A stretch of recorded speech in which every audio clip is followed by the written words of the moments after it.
Y pues tendrán dos pK, tienen dos constantes de equilibrio. Recuerden, el pK es el logaritmo negativo de la constante de equilibrio. Y tenemos por ahí los de 3, los que liberan 3 protones. Entonces, uno de los clásicos de este tipo, pues es el fosfato, el grupo fosfato. Entonces empieza con el ácido fosfórico, se disocia un protón, quedan 2 protones, y después se disocia un segundo protón, queda un protón, y por último se disocia este protón. Entonces vamos a tener 3 constantes de equilibrio. Y si el logaritmo negativo de estas constantes de equilibrio es el pK, pues vamos a tener 3 pKs. pK1, pK2, pK3. ¿Y qué es qué pK van a usar? ¿O qué constante de equilibrio van a usar? Pues va a depender de las especies que tengan presentes, ¿no? En su sistema.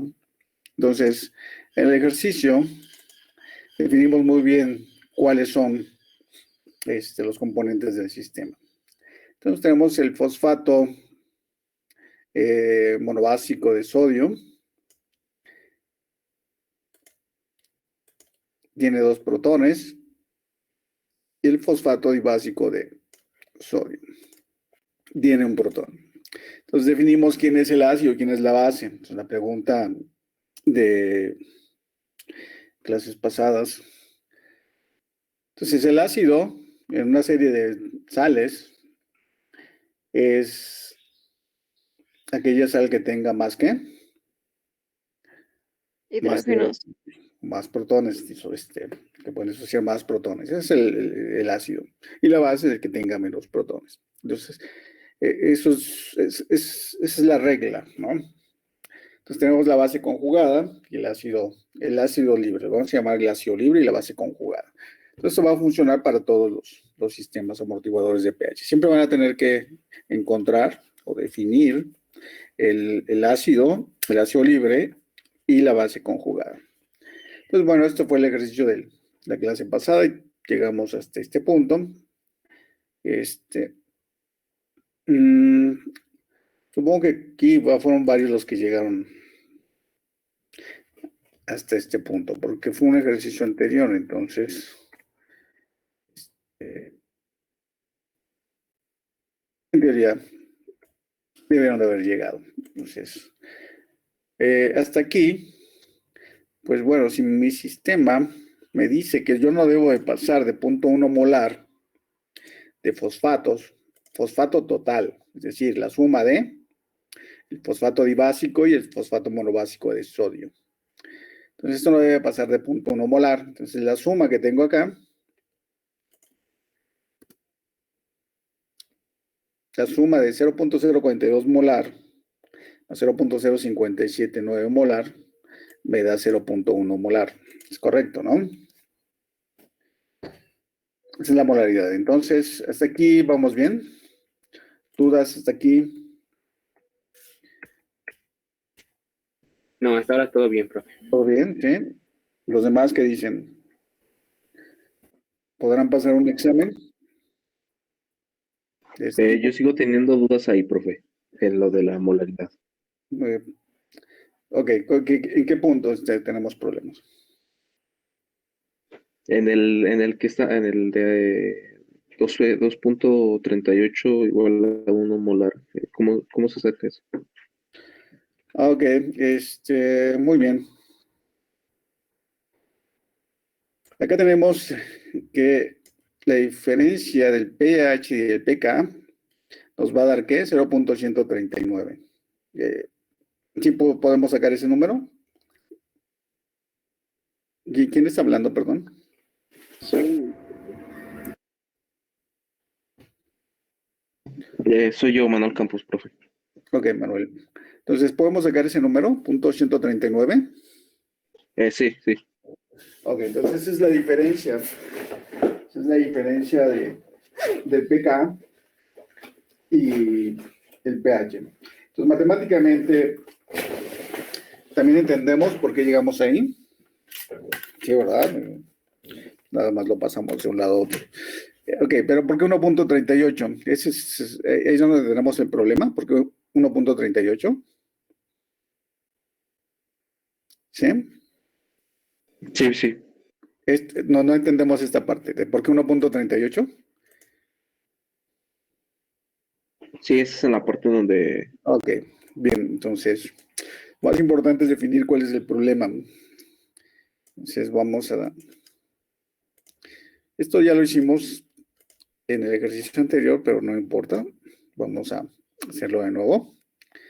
Entonces, para quitar el logaritmo del lado derecho, ¿qué tengo que hacer? El lado izquierdo, claro. Matemáticas. Manuel, ¿qué tengo que hacer? Nadie más, solo Manuel.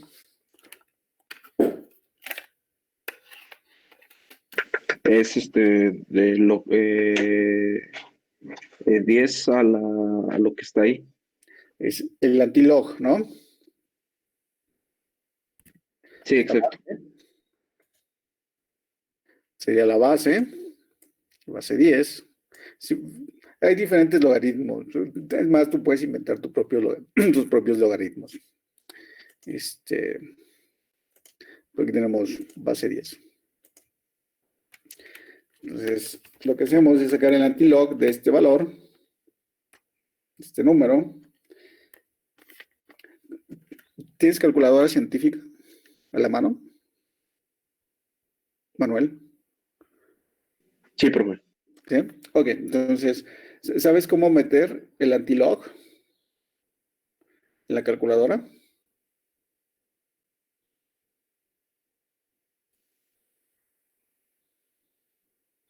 Sí. ¿Sí? A ver, ¿cómo le das?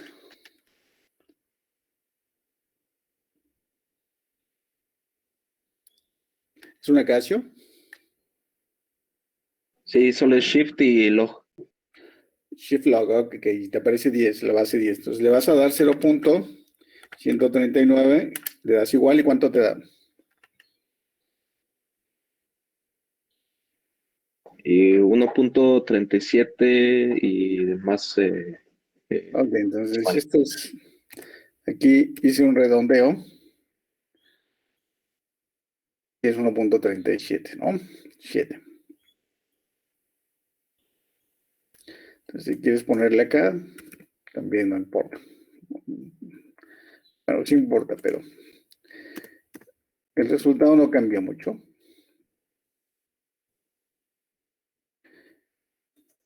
La pregunta es: ¿de dónde sale 2.377? Ok, esa es tu pregunta, ¿de acuerdo? ¿Estamos de acuerdo? Sí, Sí. profe. Bien. Ok, entonces,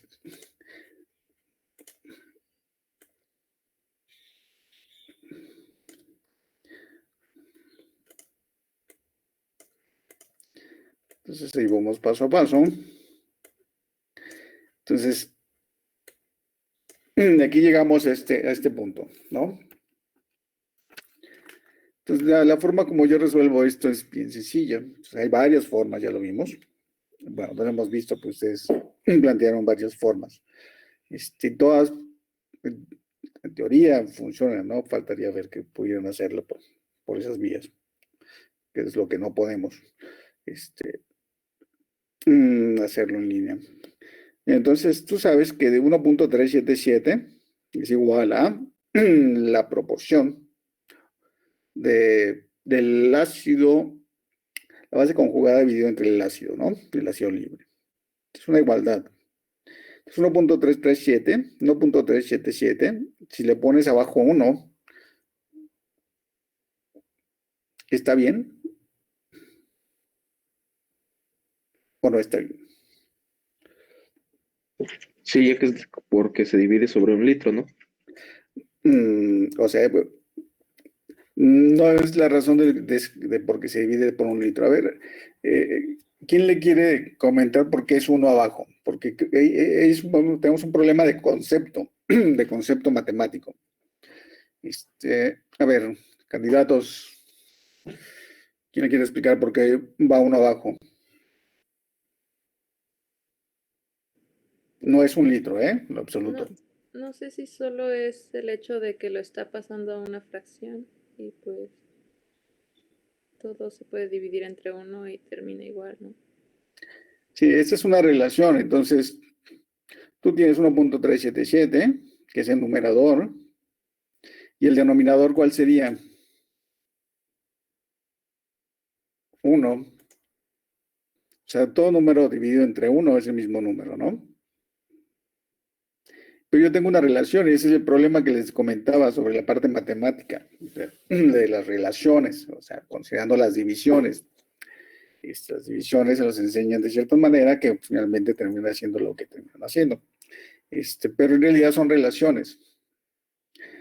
Entonces tú tienes 1.377, que es directamente proporcional a, en este caso, el numerador, que sería la base conjugada, dividido entre el ácido libre. Entonces esto es exactamente igual. Por eso tenemos ese signo, que es exactamente ¿qué? Que es igual. Entonces, aquí el numerador, lo que me está diciendo, 1.377, es que yo tengo en relación al denominador 1.377 veces más, ¿no? Y yo sé que 1.377 dividido entre 1, pues, es el mismo número. Entonces, en esta igualdad que tengo aquí, lo que me está diciendo es que tengo 1.377 que base conjugada más que el ácido libre, ¿de acuerdo? Entonces, cuando tú tienes 1 de ácido libre, tú vas a obtener 1.377 veces más. ¿De acuerdo? ¿Sí, Manuel? Sí, profe, sí, ya. Sí. Tú tienes la igualdad, este signo igual, lo pones aquí un poquito más abajo, que no lo puedo poner porque no, pues, el programa. Pero te dice que es exactamente igual. Entonces, lo que está arriba, si tú tienes 1 abajo, es exactamente igual el denominador es exactamente igual al denominador y el numerador es exactamente igual ¿a qué? Al numerador. Entonces, el total, ojo, el total es la suma de los dos. O sea, esto lo puedes obtenerlo por otras vías matemáticas. Hay varias formas de resolverlo. Entonces, el total, es que ese es el problema con las matemáticas. Ustedes aprenden a usar siempre determinadas reglas, pero la parte racional de esas reglas no las comprenden del todo. Entonces ahí es donde tenemos, por ejemplo, este problema, ¿no? Que es relativamente sencillo. Ok, entonces este es el total, es igual a este total. Y por lo tanto, 1 más 1.377 te va a dar ¿qué? 2.3 ¿qué? 77. Bueno. ¿Sí, Manuel? Sí, profe. Lo puedes obtener de otra forma, de otras maneras. Por ahí tus compañeros ya estarán manejando algunos. Entonces, yo incluso aquí acorté más porque si alguien que sabe hacer relaciones, esto no lo llevaría a 0.1 molar, sino lo llevaría a 100%, ¿no? Eso es el 100%, sería el total. Lo interesante es que aquí coincide con que 100, pues sería 100 milimolar, ¿no? Bueno, eso lo hace mucho más fácil, pero lo hace, al final, si te grabas esto como una secuencia lógica, en algún momento esa secuencia lógica no va a funcionar, porque los números cambian. Entonces esa secuencia lógica no va a funcionar, ¿ok? Pero aquí coincidió que es 100 milimolar. Entonces yo digo, ok, entonces 1.377, aquí correspondería, si es una relación, la respuesta sería a 57.9%, ¿no? El total. Si yo ahora me pregunto, entonces 1, ¿a qué correspondería en esa relación? La respuesta sería ¿qué? 42%. Y después esto yo lo tendría que pasar a molaridades. Entonces aquí coincide que es 100 milimolar, ¿no? 100 milimolar. Pero no siempre es así, ¿ok? 100 milimolar es igual a ¿qué? 0.1 molar. Entonces, tengo que 57.9 ¿qué? Milimolar. Entonces sería igual a 0. ¿Qué? 0.579 molar.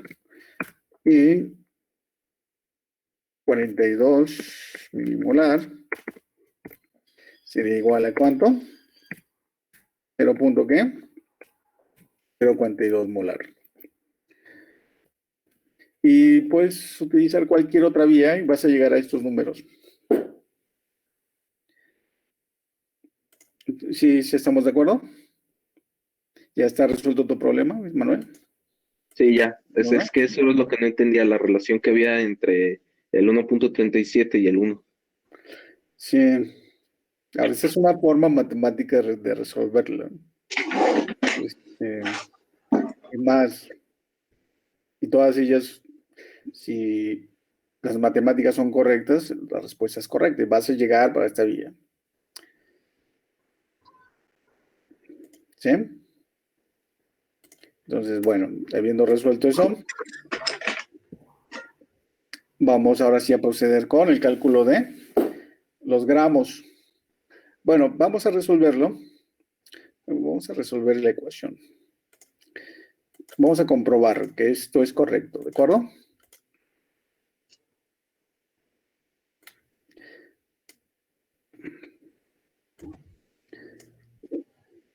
La base conjugada es que es 0.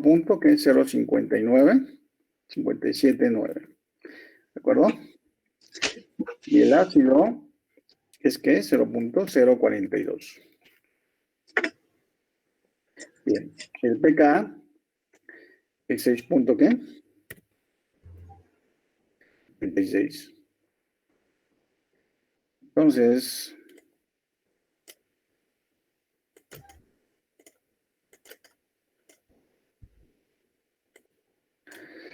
cero punto cero cinco siete nueve dividido entre 0.042, ¿cuánto da? 1.378. Ok, gracias. Y ahora,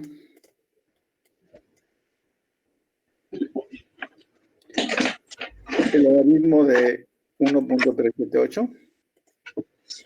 0.139.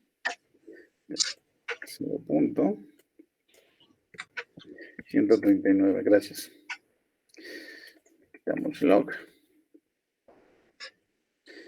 Y la suma de esto, 6.97. 6.9. Entonces es más o menos 7, ¿no? Nos comimos algunos dígitos. Debí haberle puesto el 7. 6.97. A ver, vamos a meterle más dígitos.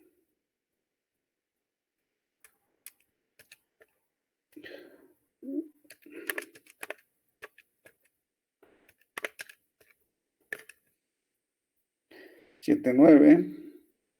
Aquí es 3.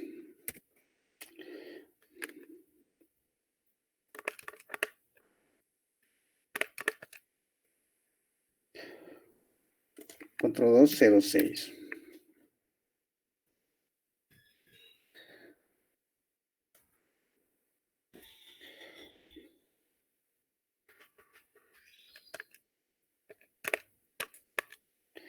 Aquí sería 3, 7.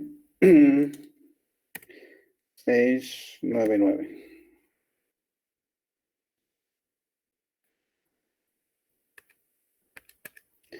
Aquí sería 3, 7, 8, 9, 3.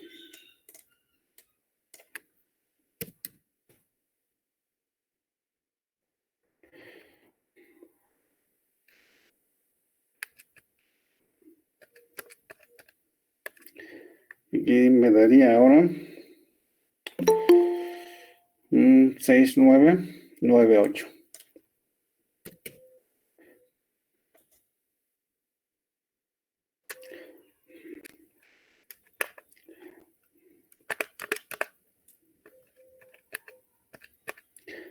Tres, 9, 5, 4, 2. Ok. Ok, entonces sí nos da, ¿no? Ahora, si utilizamos la calculadora científica y metemos todos los dígitos con memoria, nos va a salir un valor muy cercano a 7. Entonces aquí tenemos 6.998. Pues bueno, ya esto ya se acerca a 7, es aceptable. Entonces, bueno, estos números son ¿qué? Son correctos, ¿no?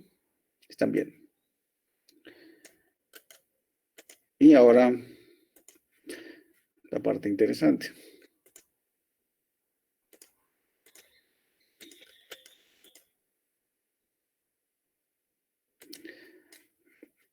Ahora sí tomamos en cuenta el litro, ¿no? Ok, preparar un litro.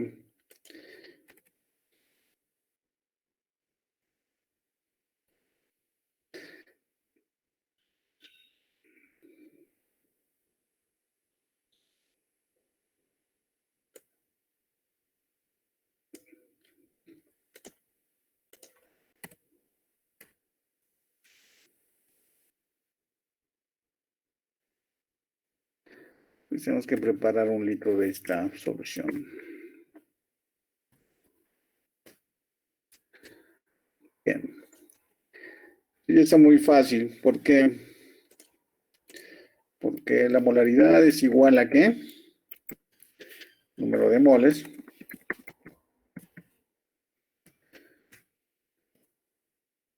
Entre un litro. Entonces aquí estamos pidiendo un litro. No estamos pidiendo ni 500, ni 100 mililitros, ni 250, pero en algún momento esto pues, puede ser diferente, entonces no se confíen. Ok, entonces necesitamos saber el número de moles.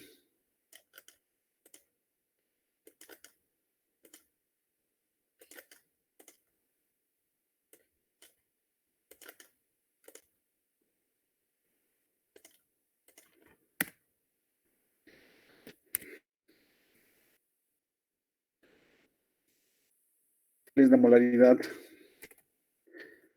El primero.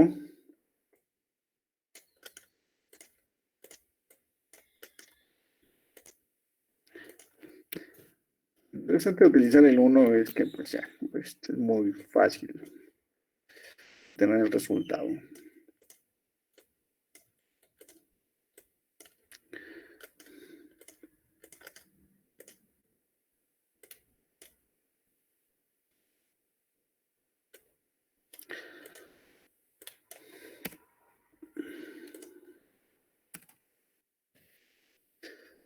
Un número de moles. Y el número de moles es igual a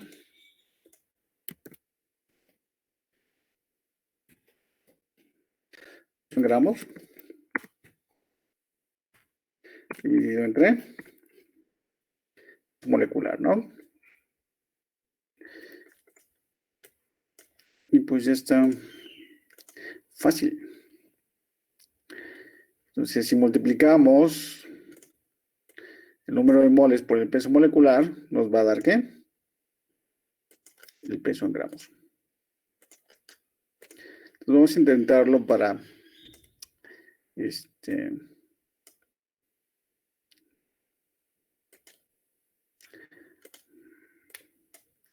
bueno, voy a hacer ese despeje aquí porque ya sé que algunos no se perderán, pero otros sí. Entonces,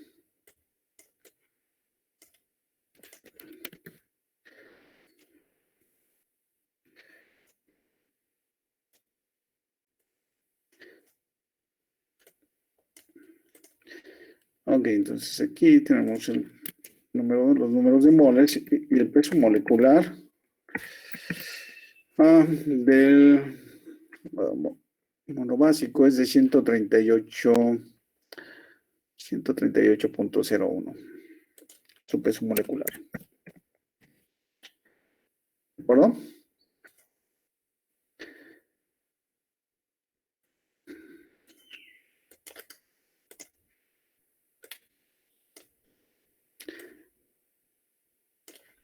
¿Cuánto nos da? 5.80. 5.80. ¿Qué? 47. 80,47 gramos, ¿no? ¿Bien? Sí. Perdón, aquí es peso en gramos.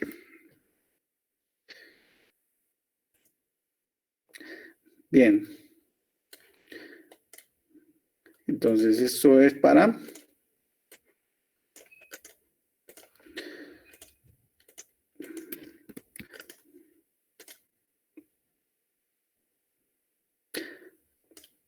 para el fosfato, monobásico.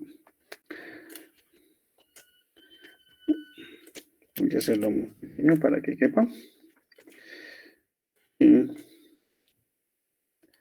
vamos a repetir el mismo procedimiento acá. Ok, aquí cuánto estamos, 0,5, 5,7, 9,3. Ok.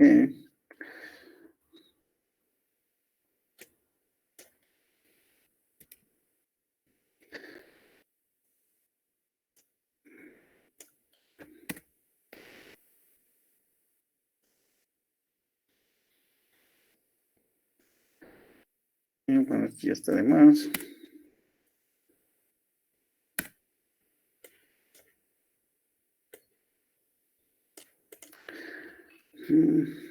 Aquí, ¿cuál es el peso molecular?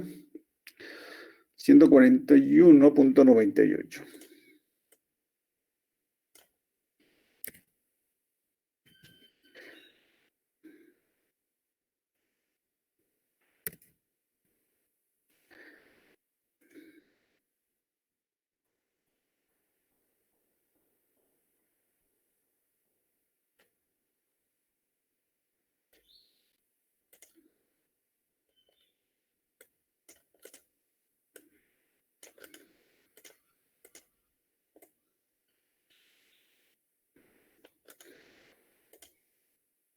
¿Cuánto da?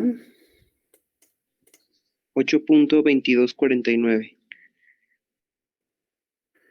Gramos de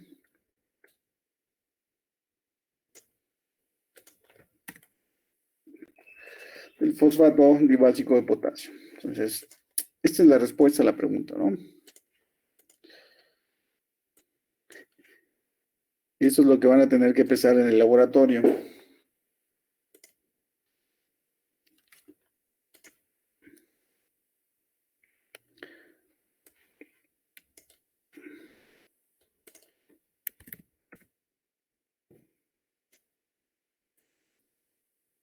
¿Dudas hasta aquí?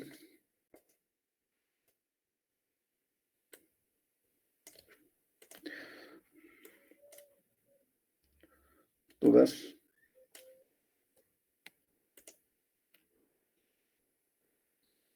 No, profe. No, el problema no hay, pero todavía tengo problemas para saber si voy a usar el PK1, PK2 o PK3. Tengo que checarme entonces en la fórmula del ácido que reacciona. Sí, mira, en este caso,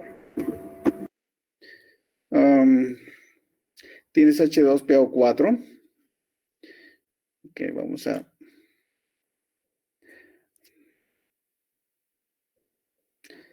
Tienes un equilibrio aquí entre estas dos. Cuando metes...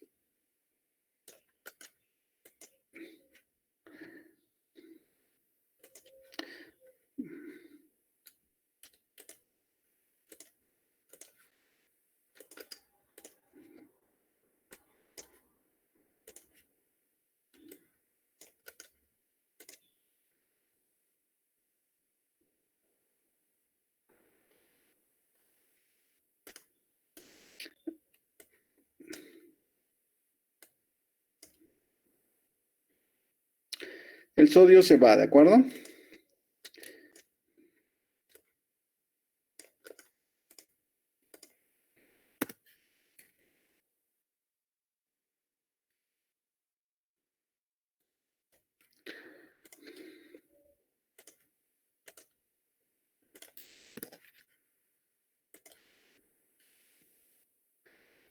El sodio se va.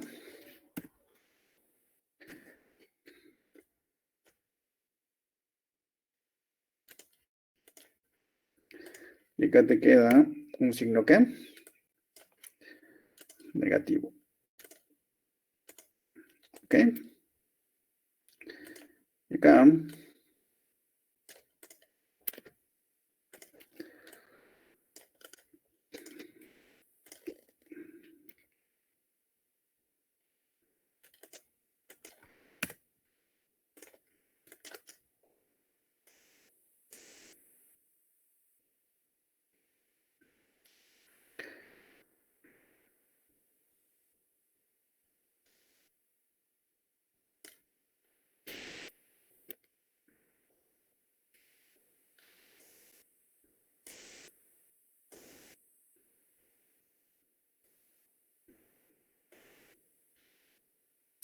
ok, ahí está. Entonces tenemos los productos de la disociación.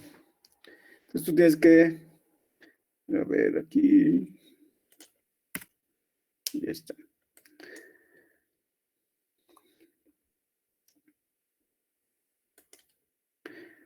Entonces vamos a tener, al final, en el sistema, estos dos.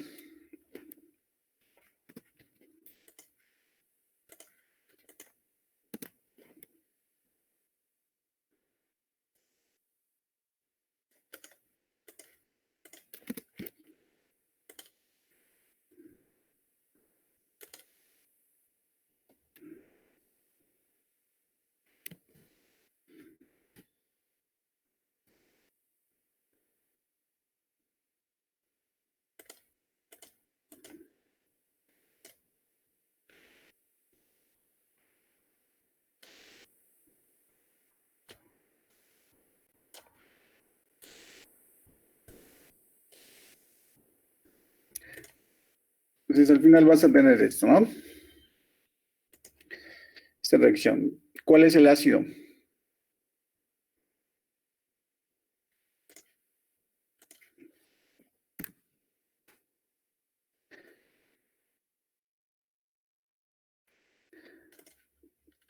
¿Cuál es la base?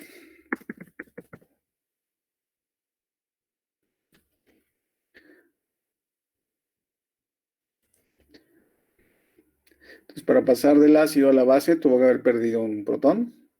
Entonces, el ácido es este, ¿no? Que tiene más protones. Y tenemos aquí arriba su constante de equilibrio.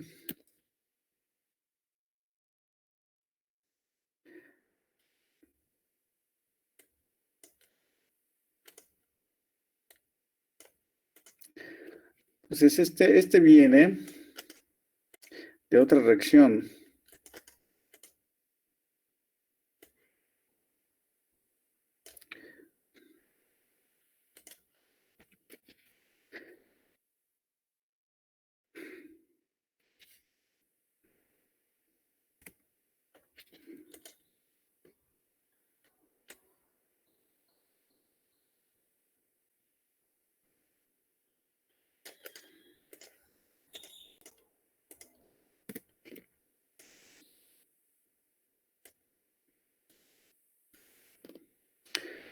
¿Sí? Y este es el ácido, ¿qué? El ácido fosfórico. Entonces, todo depende de quién tengas enfrente. Entonces, si consideras este sistema, vas a tener ahora el ácido fosfórico como ácido libre y la base conjugada al fosfato, ¿no?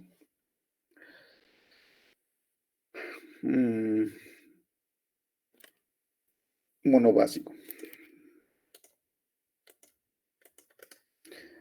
Entonces, si pongo esto, ese sería con tu constante de equilibrio 1. Entonces, aquí ya podemos definir qué constante de equilibrio vas a usar. ¿Cuál usas? ¿El 1 o el 2? ¿A quién tienes? ¿No? Pues en este caso usamos la 2, ¿no? En este caso, en nuestro ejercicio utilizamos el Sí. 2. Pero si tuvieses el ácido fosfórico, Y el fosfato monobásico, ¿cuál usas? El 1, ¿no? Sí. Y después si tienes el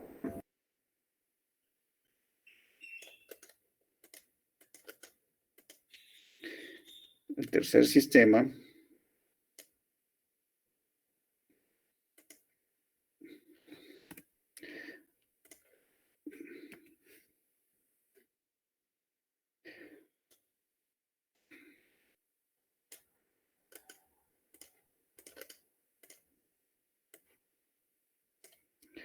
tendrías al 3, ¿no?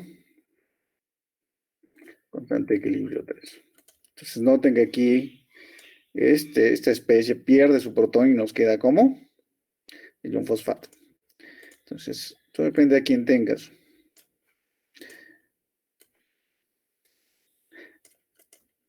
Ahora, si es difícil verlo de esta manera, y una forma más fácil. ¿Qué dice aquí abajo?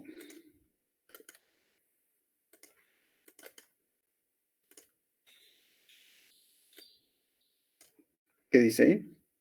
El pH. pH, bien, entonces, si no nos queremos meter en líos con la interpretación, etcétera, etcétera, pues tomamos ayuda del gráfico. Entonces nos dice el pH. Y acá abajo tenemos que 1, 2, 3, son pHs que ácidos o alcalinos. Ácidos, ¿no? Sí, entonces el sistema, el pK1 va a funcionar en pHs que Ácidos. ácidos. Entonces el pK1, logaritmo negativo de la constante de equilibrio, de la constante de equilibrio 1 es de 2.14, es un pH ¿qué? Ácido. Ácido. El pK2 funciona en 6.86. Bien, Es más neutro.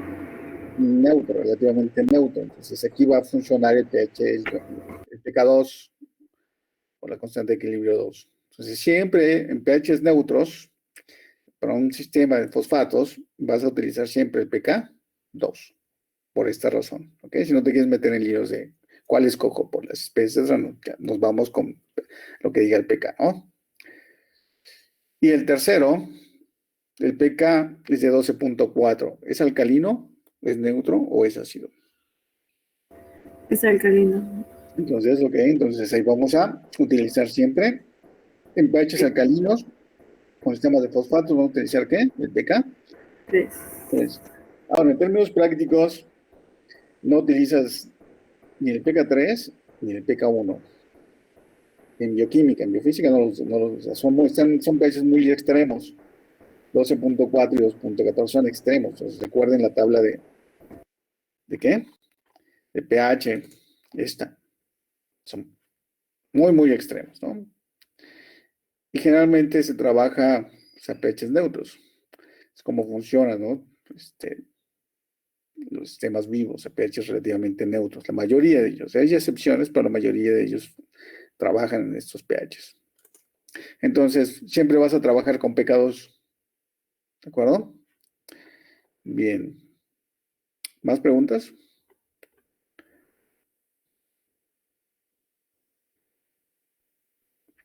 Bueno, yo sí tengo una pregunta. ¿En qué momento el pH es igual al pK?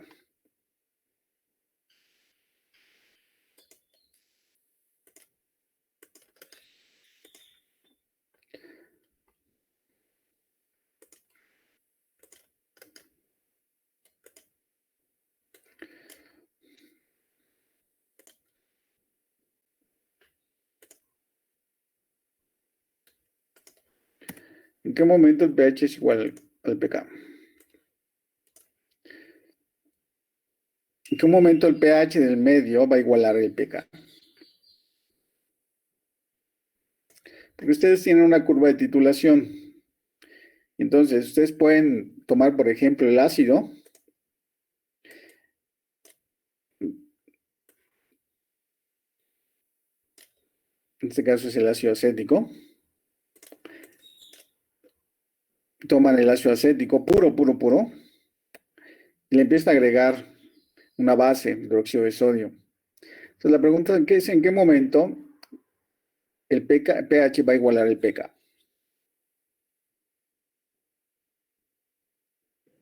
Cuando la proporción de la molaridad sea igual a 1 entre la base y el ácido. Porque bueno, no igual a 1. Cuando ambos sean ¿qué? Las concentraciones sean ¿qué? pues De la también, base y del ácido sean ¿qué? podría ser cuando sea 0, o bueno, no sé, a ver, que el logaritmo de 1 Correcto, correcto. menos 1, ¿no? Es correcto, pero es cuando la concentración del ácido y la concentración de la base conjugada son ¿qué? Pues iguales. Iguales. Entonces, esto es lo que tenemos aquí. En el momento que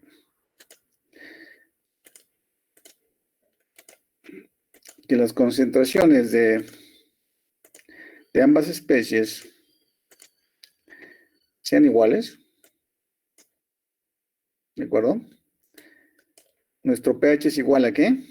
Al pK. Cuando tengas idénticas cantidades, con concentraciones de ambas especies, el ácido libre y la base conjugada, tu pH va a ser igual al pK. Y la razón, pues, es la que matemáticamente acabas de escribir. Entonces, supongamos que yo tengo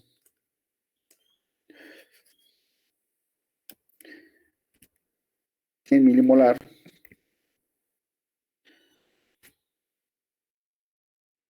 de base conjugada y 100 milimolar, 1 molar de ácido. Bueno, vamos a hacer otros números, porque si no, no, se va a volver un poco aburrido. ¿Qué me da aquí? ¿Logaritmo de qué? ¿De 1?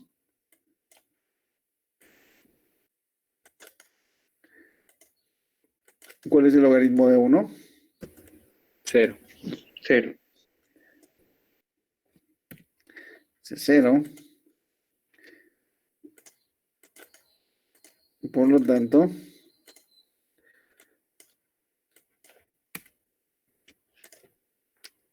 en esas condiciones, el pH es igual que el pK. Bien. Entonces, esa es la aplicación matemática, ¿no? Pero bueno, en química tenemos que estar, pues hay que demostrarlo en el laboratorio que eso ocurre. Entonces, tenemos las reacciones de titulación ácido-base. ¿Qué es lo que hacemos? Pues tenemos una solución de X cantidad de una solución de, por ejemplo, en este caso, ácido acético, 100 milimolar. Ese es que la base que, perdón, es el ácido libre. El ácido libre, y noten que no tenemos que base conjugada. Entonces, la primera reacción va a ser la adición de 0.5 mililitros de una solución 1 molar ¿qué? De hidróxido de sodio. O sea, es una base fuerte.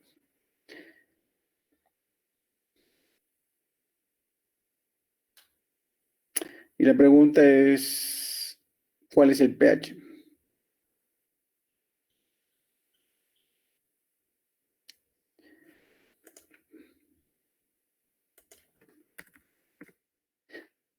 Las respuestas ya están ahí, pero ustedes tienen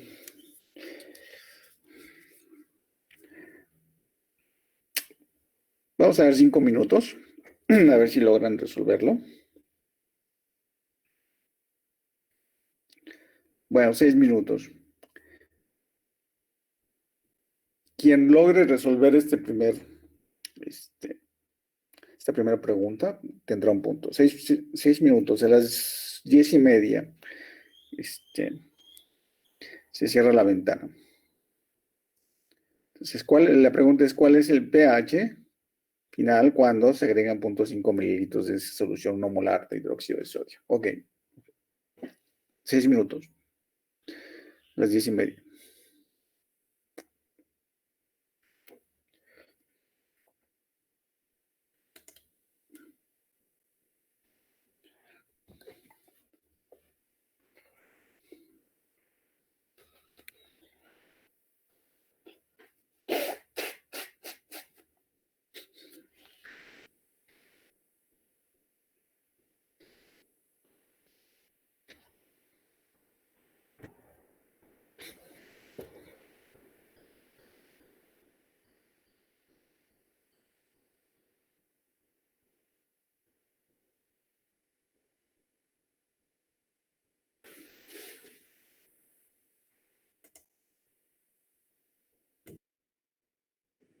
Profesor, nos pide el pH, ¿verdad?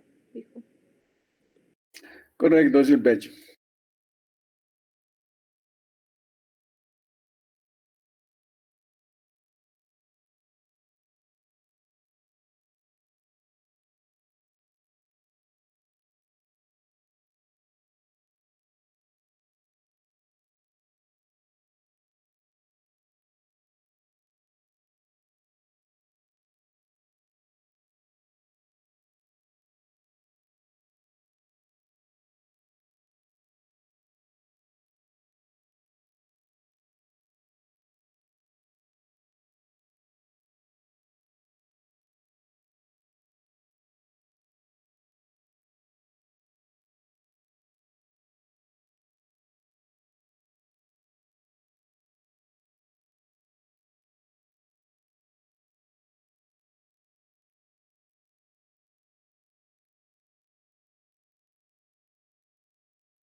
Profesor, no sé si está otra vez hablando o...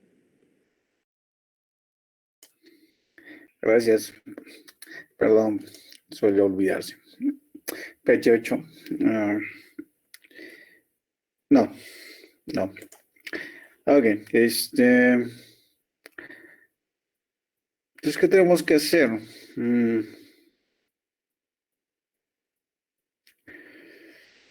Tenemos que definir ¿cuál sería la molaridad de estos 0.5 mililitros de hidróxido de sodio en los 100 mililitros o 100.5 mililitros? Pues, Entonces, ¿cuánto de ácido acético va a pasar a qué? ¿Cuánto de este ácido acético pasaría a qué? O base conjugada o acetato. ¿Y cuánto pasaría? ¿Cuánto en milimolar de acetato?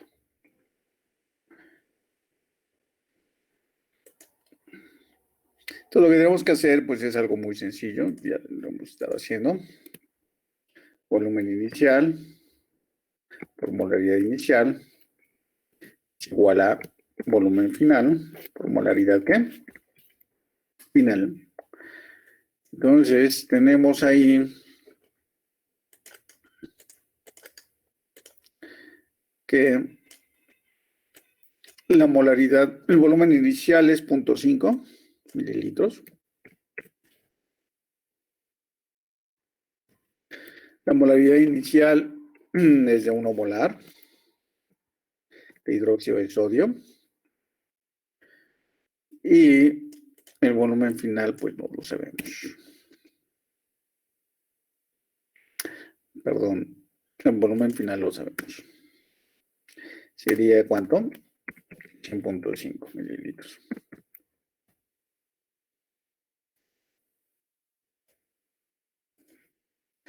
La molaridad final no lo sabemos. Entonces, si hacemos esta operación rápidamente. Entonces, mi molaridad final sería de 0.095. 0.049.7, ¿no? Pero una pregunta, ¿no tenemos que tener las unidades en litros? Pero se cancelan mililitros y mililitros y te dan... Sí, no importa que utilices, Ah, siempre y cuando sean estén correctas, ¿no? Las unidades ujú. se cancelen. Eso creo que ya lo habíamos visto. Entonces, esto final en términos milimolares sería 4.9 milimolar, ¿no? Es lo que tengo acá arriba. Entonces, esto es lo que va a pasar de ácido a base. O sea, 100 milimolar de ácido acético le vas a restar 4.977 milimolar y eso es lo que te va a quedar de ácido. Entonces, 100 menos 4.977.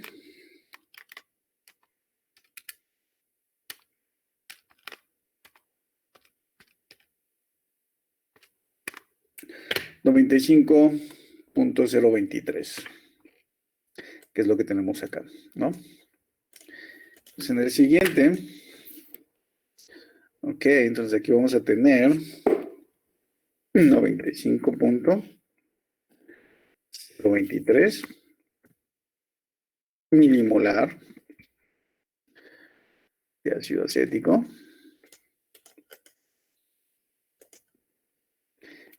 Y ya no le voy a poner flechita porque no es flechita ahí. Y 4.977 milimolar de qué? De acetato. Esto es lo que vas a tener en tu sistema en la primera adición.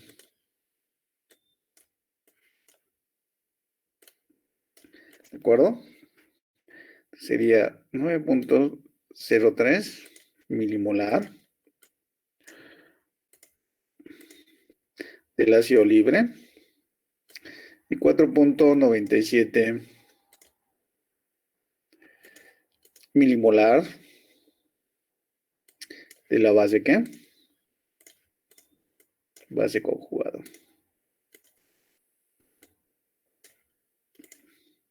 La pregunta, ¿cuál es el pH? Ahora, pues ya está.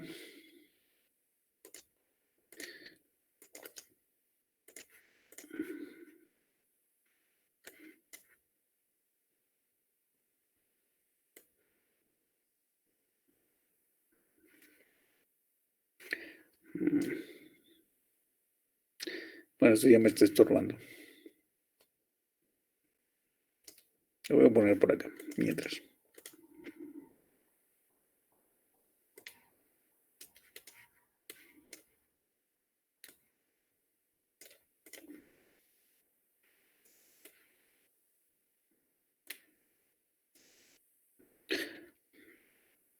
Bien, entonces tengo de acetato 4.977. No importa si tengo milimolar.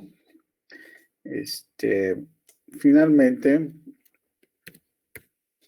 si mantengo las unidades arriba y abajo, no hay ningún problema, porque además son logaritmos y los logaritmos tienen unidades o no tienen unidades. No, pues lo está dividiendo además entre las mismas unidades, ¿no? Ujú. Entonces no hay unidades en logaritmos. ¿Cuánto me da esta división? 0.0523. Ok.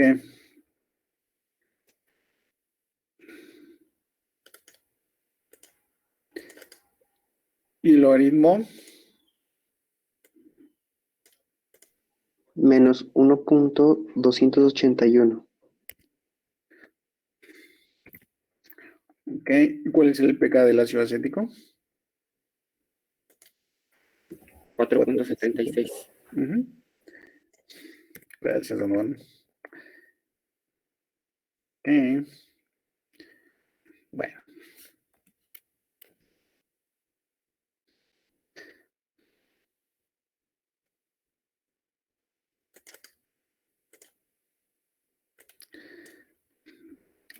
¿Cuánto me da?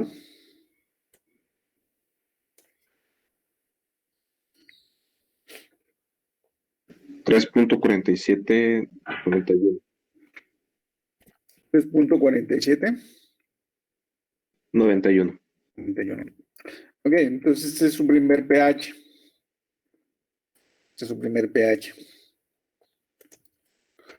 Entonces noten que después de la adición de hidróxido de sodio, 3.47, pues va a andar por acá, ¿no? Por acá. Le agregamos bastante. Pudimos haber escogido un volumen menor de adición y nos habría quedado por acá, ¿no? O quizás por acá. Pero pues escogimos ese volumen y quedó por aquí. Entonces, en algún momento, si ustedes continúan agregando, pues esto va a ir cambiando gradualmente hasta entrar en la zona de amortiguamiento. La zona de amortiguamiento es la zona en donde ustedes le van a agregar mucha base, que es lo que tenemos aquí, de una gran cantidad de base. Bueno, por decirlo de alguna manera, ¿no?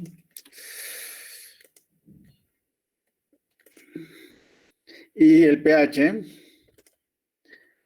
no va a cambiar significativamente, también, por decirlo de alguna manera. No cambia significativamente, ¿ok?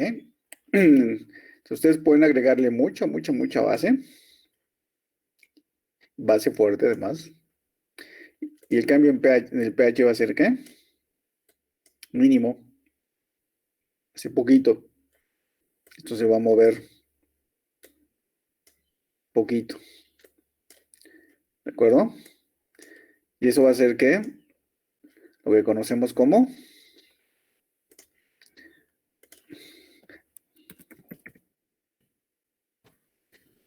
amortiguamiento. Buffer, es un buffer en inglés. Entonces, la región de amortiguamiento del ácido acético va de 3,76 a 5,76. Entonces, ahí debo evitar los cambios drásticos en el pH. Entonces, un sistema de amortiguamiento del pH es aquel que evita los cambios drásticos. ¿En el qué? ¿En el qué? En el pH del medio. Entonces, no va a cambiar significativamente cuando le agregues un base fuerte. Y bueno, si continuamos el ejercicio, pues tendremos esto. Entonces, esto queda de tarea. Me lo entregan antes de... Tómenle una foto. Me lo entregan antes del examen. Igual en paquetito. ¿Cuál tarea? Si esto ya está resuelto. Bueno, está bien. Ya está resuelto, pero pues saquen el pH, ¿no? Cuando le agregan 0.5 mililitros, 1 mililitro, 1.5, 2, 5, 10 mililitros de la solución de hidróxido de sodio, 1 molar, van a obtener estos valores de base conjugada y ácido libre. Ok, pero saquen esos valores, hagan las operaciones que acabamos de hacer. Van a sacar estos valores y los van a meter a su ecuación de Henderson-Hasselbalch y van a obtener el pH, este pH, ¿ok? Saquen una foto y después, en la misma tarea, ya que tengan estos valores de pH, ¿ok? Van a obtener su gráfico.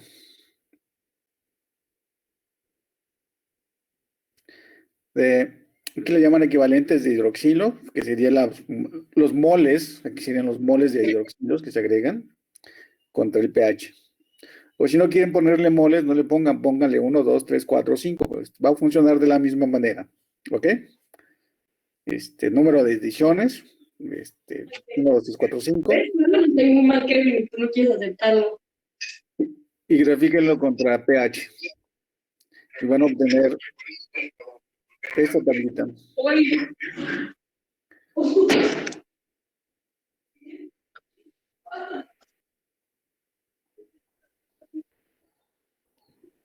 ¿Sería una sola gráfica entonces? Un solo gráfico, sí, sí. O grafiquen contra mililitros de hidróxido de sodio.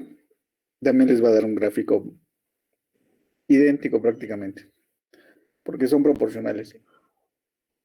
Entonces van a obtener estos valores de pH y van a obtener su gráfico bonito como acá. Con 5 que 1, 2, 3, 4, 5, con 6 puntos. Van a obtener algo parecido a esto.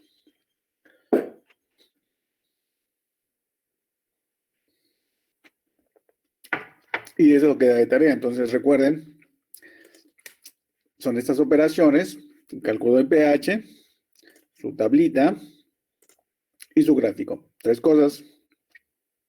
Eso es lo que debe tener su tarea. ¿Ok? Las operaciones, la tablita de pH y su qué? Y su gráfico. Y eso va a ser para la próxima, antes de entrar a la clase. Ahora, si lo de la tarea de la anterior sobre ejercicios con la ecuación de Henderson-Hasselbalch, yo creo que fue una muy buena tarea porque todos hicieron ejercicios de diferentes modalidades y como habrán visto, hasta ahorita hemos pasado por esas diferentes modalidades. O sea, muchos de los ejercicios que ustedes pusieron en sus tareas los hemos estado resolviendo aquí o han sido resueltos. Casi todos, o todos, los hemos resuelto ya en la clase. Entonces, había diferentes modalidades. Entonces, todos ellos ya los resolvimos. Creo que así es. Y si no, pues bueno, pues ya sería para el posgrado. Ok, y bueno, aquí tenemos diferentes curvas de diferentes amortiguadores. Entonces, el caso que van a hacer ustedes es el del ácido acético, que es el que está en azul, que está abajo. Entonces, tiene su propia zona de amortiguamiento. Después tenemos al ácido fosfórico, el fosfato, con su el pK2, 6.86. Y también tiene su propia zona de amortiguamiento y noten que está alrededor del pH 7. Entonces, el acetato está más abajo. Finalmente tenemos el de amonio. Y pues su región de amortiguamiento está un poquito más arriba. Pues todos son buffers, soluciones amortiguadoras de pH. Y no son los únicos, tenemos infinidad de soluciones amortiguadoras de pH. Tenemos los aminoácidos, todos los aminoácidos son amortiguadores, algunos más, otros menos. La glicina, por ejemplo, el más sencillo, se utiliza mucho como amortiguador. Algunos intermediarios del ciclo de Krebs, como el citrato, el ácido oxalacético, el malato. Prácticamente todos los intermediarios también son amortiguadores. Muchos intermediarios de la vía glicolítica también son amortiguadores, son ácidos débiles, como el piruvato, el lactato, etc. Son amortiguadores del pH. Y bueno, pues tenemos que muchos de ellos tienen un papel fundamental en la bioquímica, en la biología de la célula, en el citoplasma, en la región extracelular también. Suelen funcionar como amortiguadores. Entonces, el citoplasma de la célula está súper amortiguada. Y una de las razones es por los intermediarios metabólicos. Esa es la ecuación de Henderson-Hasselbalch. Y por los componentes de las proteínas, los aminoácidos, pues participan en el amortiguamiento de pH. Ustedes, no estamos en, o sea, no podemos ir al laboratorio, pero por ejemplo, si ustedes tienen, si se traen un caldo de res o de pollo, le quitan todo el aceite, ahí vamos a tener una gran cantidad de proteína disuelta. Si a eso ustedes le agregan un ácido fuerte, como el ácido clorhídrico, una base fuerte, difícilmente van a poder cambiarle el pH a ese caldo. ¿Por qué? Por la presencia de los aminoácidos, las proteínas. Te va a amortiguar el pH. Entonces, no sé si alguno de ustedes ha tenido algún contacto con un ácido fuerte como el ácido clorhídrico, pero lo interesante de esto es que no sientes nada, nada más ves cómo te burbujea la mano, o sea, o la piel, y no sientes nada. Ya en algún momento a lo mejor te será picar, pero de entrada no ves nada más que el burbujeo.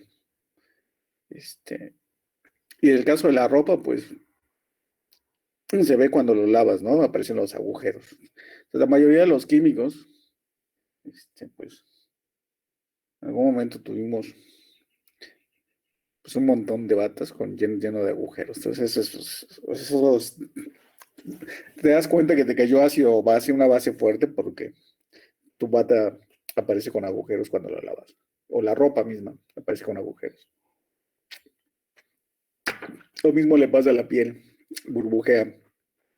Entonces, si tiene un accidente con un ácido fuerte o una base fuerte, ¿cuál es la recomendación que tienen que hacer para tratarse ese accidente? Efraín. Pues si es un ácido, ponerte una base, ¿no? Más o menos. A ver, si te cae ácido clorhídrico, ¿te pones sosa cáustica? No, bueno, ahí sí ya no, pero hidróxido de sodio en ese caso, ¿no? Pues es sosa cáustica. Una base fuerte.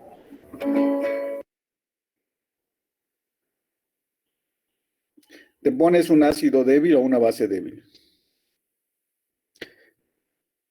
Pues en el laboratorio se recomienda carbonatos, ¿no? Carbonato de sodio o bicarbonato también.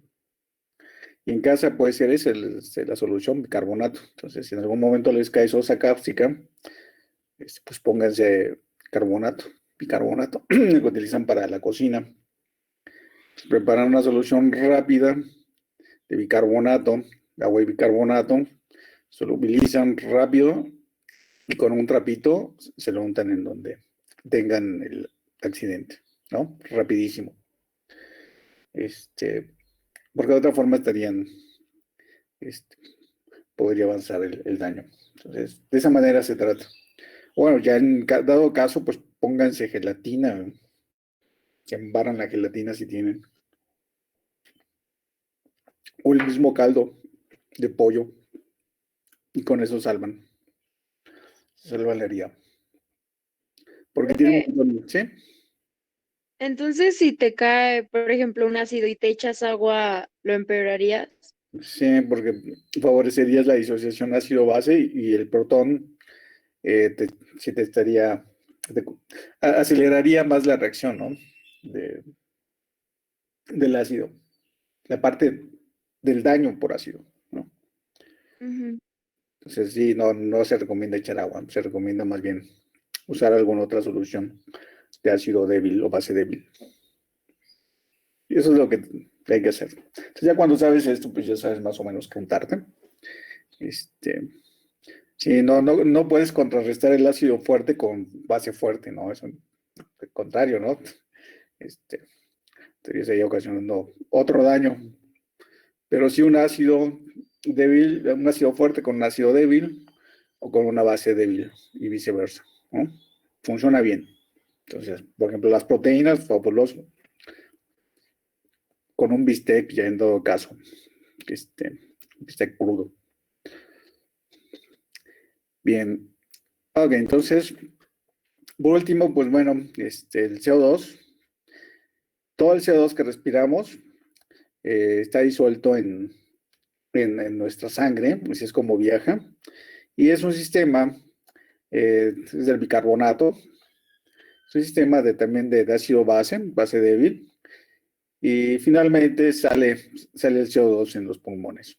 Entonces, todo el CO2 que se genera en la respiración celular se convierte en bicarbonato y de esta manera viaja a través del torrente sanguíneo hasta los pulmones y ahí se libera. Entonces, funciona también como parte del sistema de amortiguamiento de las células y de la sangre, el bicarbonato. Entonces, es una forma de controlar el pH. Los mismos productos de la respiración funcionan para controlar el pH, regular el pH intracelular y extracelular. El fosfato, por ejemplo, tenemos un montón de compuestos con fosfatos, cantidades bestiales. Entrada del ATP, tiene 3 fosfatos, el ADP tiene 2 fosfatos, el AMP cíclico, un fosfato, todos los nucleótidos tienen fosfatos, hay un montón de proteínas que tienen pegados fosfatos, proteínas fosforiladas. Los fosfolípidos funcionan también como amortiguadores del pH por los grupos fosfatos y otros grupos ionizables que tienen pegados como la glicina, la colina, etcétera. También funcionan como amortiguadores de pH, los fosfolípidos, las cabecitas polares que están en contacto con el agua, porque tienen grupos ionizables, son ácidos o bases débiles. Y funcionan como el CO2 que se produce por la respiración, como ácidos débiles o bases débiles y regulan el pH intracelular o extracelular.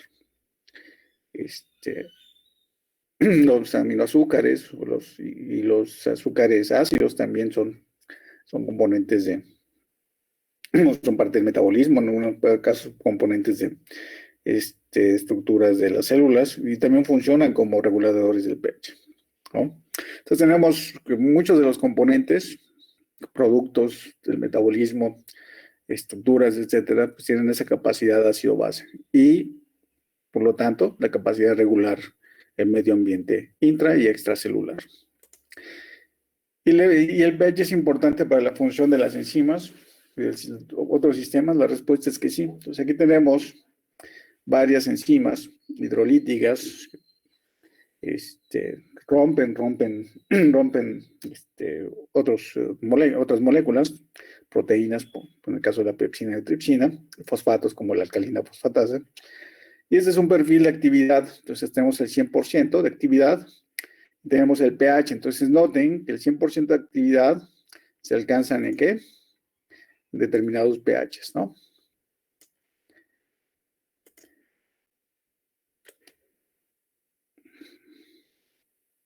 Entonces ahí tenemos que el 100% de actividad lo tenemos en pHs determinados. Y por eso se llama fosfatasa alcalina. ¿Por qué? Porque su pH máximo, pH de máxima actividad es de 8.3, ¿no? 8.3, más o menos, 8.2. Y por eso se llama fosfatasa alcalina. Y claro, no significa que en otros pHs no tenga actividad, lo tiene, pero la actividad es ¿qué? Menor. Entonces, aunque tiene su máxima actividad a 8 y fracción, si lo ponen a 5 va a tener una fracción de la actividad, ¿no? Un 30%, un 20%, etc. Lo mismo con el resto de las proteínas, de las enzimas, perdón, pepsina y tripsina. No significa que la pH 3 o 4 no tenga actividad. Tendrán actividad, pero tendrán menor actividad. Lo mismo con la tripsina. La pH 3 tendrá menor actividad, pero el máximo de actividad lo tendrá pH 6.7. Entonces, siempre vamos a tener un pH de máxima ¿qué? Actividad enzimática. Por eso es importante el pH. Bien. Bueno, estos son grupos, los fosfatos, como les comentaba, que vamos a tener, y otros grupos que van a estar presentes en las células que van a participar en reacciones ácido-base.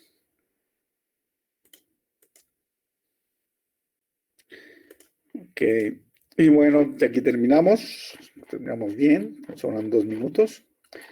Y pues bueno, buena suerte para el viernes, nos vemos. Recuerden, me tienen que entregar la tarea. Preguntas hasta aquí, 1 minuto tenemos. ¿Y cuáles eran las columnas de la tabla que tenemos que hacer? Aquí está. Los mililitros que agregas, o bien lo puedes poner también los moles contra el pH. Y después vas a generar tu gráfico. ¿Ok? Empezamos con 340 y tantos. Después se va a mover. Uno más se va a mover. Se va a mover y vamos a terminar en algún punto. ¿Sale? Ok. Y eso es todo. Sean felices. Nos vemos el viernes. Gracias, profe, hasta el viernes. Gracias, hasta el viernes. Gracias, profe. El viernes. Luego. Gracias. Gracias, profe. Bye.